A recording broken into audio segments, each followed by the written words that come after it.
I haven't only done one other CD review this year, but this is the second really important album that needs to be reviewed.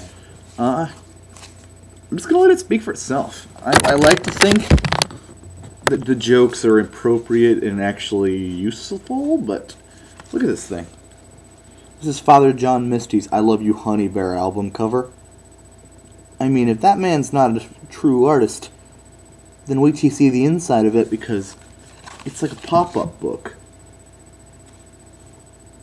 And look at that.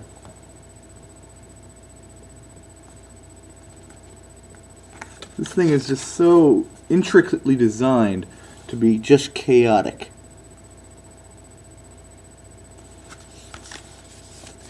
You gotta imagine that took some real work from the artist. I appreciate the effort, I do. Personally, I believe that this album is a masterpiece. Spoiler alert. Let's go into why. Father John Misty was a part of another couple of bands in the past, but he goes by Jay Tillman. He's known as Jay Tillman, and now Father John Misty is his new monkeyer that he's using. And he was doing solo work for a long time. He's been putting out recordings since 2004 as his own name. He was a member of Saxon Shore at one point, and then famously the drummer for Fleet Foxes. Fleet Foxes had actually claimed that he was like a bigger influence, but in truth, he admitted himself that they had already written both of their albums before he even joined to play drums. And even though his songwriting is so good, and so is Fleet Foxes, there actually wasn't a lot of interlacing efforts from him on that album, or either one.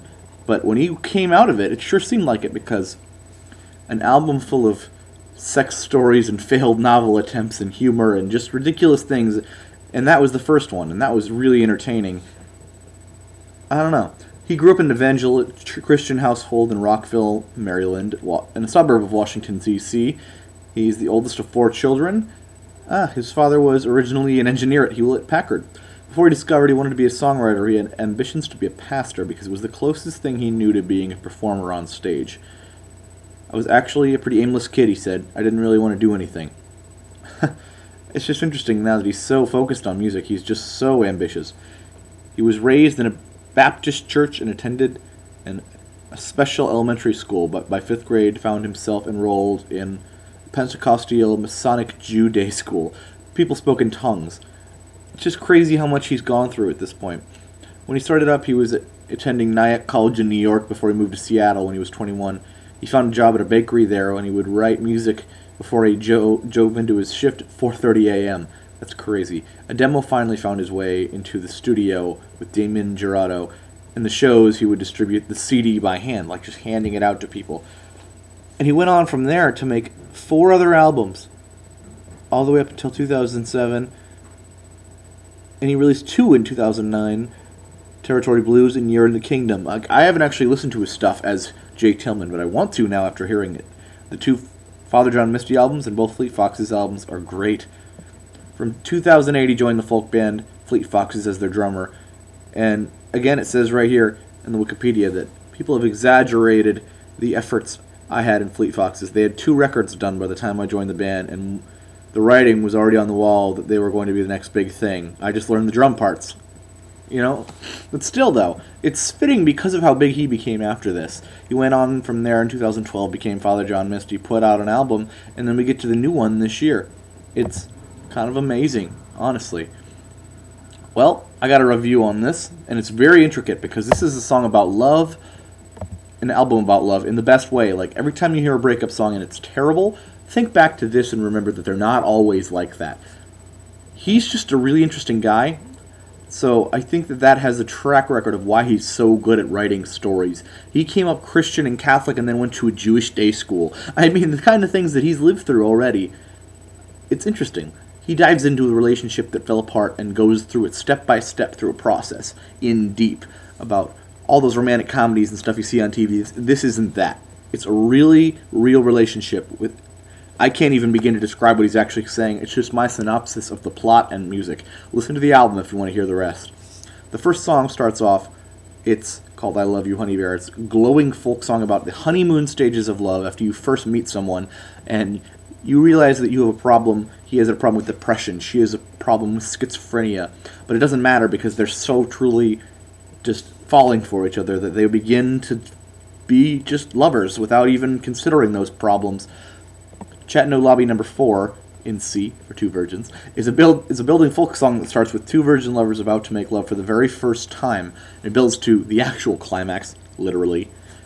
The trumpets come in as the song reaches its epic conclusion.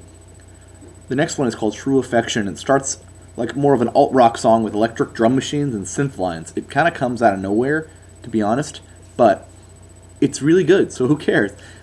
This song takes a big leap from the folk, but it goes back eventually.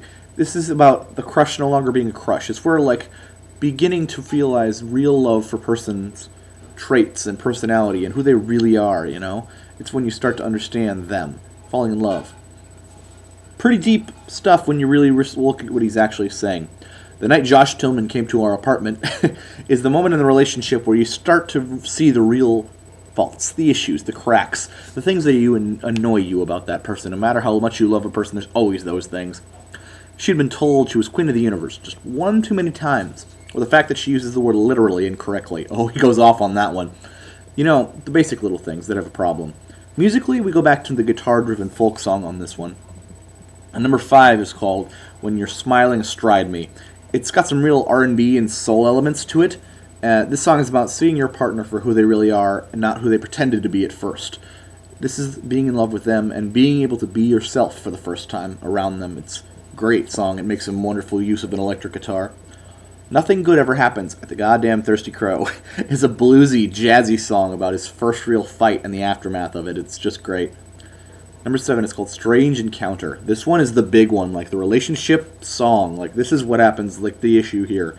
After a near-death experience from her, the couple is then forced to examine the relationship and all the toxic behaviors that have got them to this point.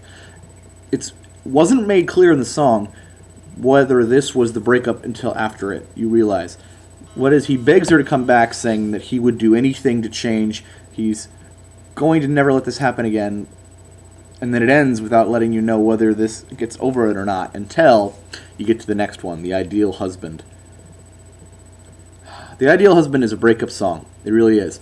It's the song that it's over. It just happened. It's very recent. The near-death experience where they were left to wallow in self-pity was the breakup. They weren't clear until this song where he admits. He begs her to come back, say he would be the ideal husband, why don't we get pregnant, everything will be fine, we'll be a family, it'll be great.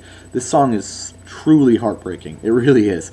It's a full-on rock song driven by piano, organs, and guitar. It's much faster than the rest of the album because it's really got a real power of just complete destruction of someone's body and being and needing to be somewhere, just anxiety. You can feel it in the song. Born in the USA is the only song on the album that does not follow the relationship breakdown theme. This song is kind of a piano ballad style. I would think like, it kind of sounded like Randy Newman, the Toy Story soundtrack kind of stuff, or like his actual work. It's about like living in America and the problems that come along with it. It's truly beautiful and he touches on the subject so well. The chorus of this song is amazing and it gives me chills, honestly. It really does. The next one is called Holy Shit. That's right, this is the realization song. This is where you realize that even in crushingly depressed moments that he knows that it was supposed to end. The relationship needed to end because it was never going to work, and going back now would not solve anything because the problems they had were still there. This song is one of the best lyrics on the album, and it's just plain and simple an amazing song. It's a building folk song like the others, but the conclusion, so much grander than the others. It's just a ridiculous song. I love it. And I Went to the Store One Day is the album's closing ballad, or swan song if you look at it. It finds him actually a year later after the breakup, still thinking back and trying to move on and get over it. He's still in pain, but he's moved on with his life. He wishes he could have gotten married and been together with her, but it's more like a passing thought as he's going through the grocery store buying food. And as soon as the thought ends, he moves back to his life again and goes back to getting groceries and continues to move on. This is a folk song of sorts, but it's mainly driven by strings that build and fade in the background, and the album ends just in an amazingly stunning way. Honestly, listen to this album just to hear what real romance can sound like. Not those hokey American movie dialogues or anything you see on TV. anything you hear from Taylor Swift's breakup songs, no. Listen to this. It leaves you thinking about your own relationship or past relationships and wondering where you are in his love cycle of decay, you know? Even if you're in a seriously healthy and loving relationship, there's a song on this for that. I mean, it's not saying that you will end up in where he was, but if you're in the serious love relationship, you're in either true affection or while you're smiling astride me, or if you're just meeting, you're at I Love You, Honeybear, or you're at the level of Chateau Lumber number 4 where you finally are at this place of actually committing to this person, you know? It's really just deep. It is. It's an album about heartfelt, personal experiences. It's beautiful. It's amazing that he was able to put so much real emotion and real feelings into an album. You know, he didn't spare himself any on this. He really went at it. The next time you hear someone talk about Taylor Swift's breakup songs, think back to this and just scoff and walk away. Seriously, do it, because you'll understand how deep this gets compared to the barely scratching the surface of the most songs about breakups. I recommend this album. I can't recommend a song because the idea is that the ending songs are, yes, they're better and they're more entertaining, but they wouldn't be if it wasn't for the way the album was built. The best songs are better because of the storyline the way it is. Not because they're better in general, but because it's built to that point. They're the conclusion. They're the epic climax in a good movie. They wouldn't be good without the other stuff setting up the story and everything. So, I just can't. You gotta listen to the album. You can't do that. So please just sit down for 45 minutes, have a glass of wine, sit and listen and reflect on your life and relationships. I'm sure that's what he does when he hears this stuff. 5 out of 5 stars. It's truly amazing piece of work.